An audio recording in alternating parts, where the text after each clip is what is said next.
We are going to talk about the representation of ECG. This is the representation of ECG. This is P wave, Q, R as this is QRS complex. This is T wave and this is U wave. P wave, QRS wave, and T wave. This is the PR segment. PR segment. Okay. From P to R. Now let us look here. What does these waves represent? The P wave represents atrial depolarization,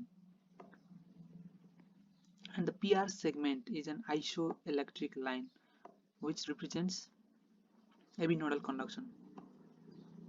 AB nodal conduction. As AB nodal conduction is very slow, there is no deflection in the needle. Straight line when needle is not fluctuating. That is PR segment. Look here.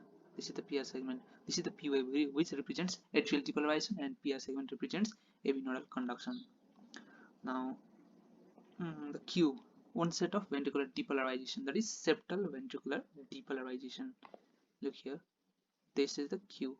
Q represents septal ventricular depolarization, one set of ventricular depolarization. Now R, major ventricular depolarization. This is Q and this is R. Q represents septal ventricular depolarization, R represents major ventricular depolarization. Now let's turn off S. This S represents basal ventricular depolarization. Basal ventricular depolarization.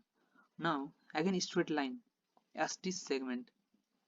This is ST segment, ST from S to T. Time when all the ventricles is completely depolarized but not started. That is the end of ventricular depolarization. All the ventricles is completely depolarized but not started to repolarize. Now T wave is ventricular repolarization. This P wave is atrial depolarization. This PR segment is AB nodal conduction. Q wave is septal depolarization. R major ventricular depolarization. Then S basal ventricular depolarization. Then ST segment end of ventricular depolarization but not initiation of repolarization. And finally T wave represents a ventricular repolarization. Okay. But there is no atrial repolarization here. Why?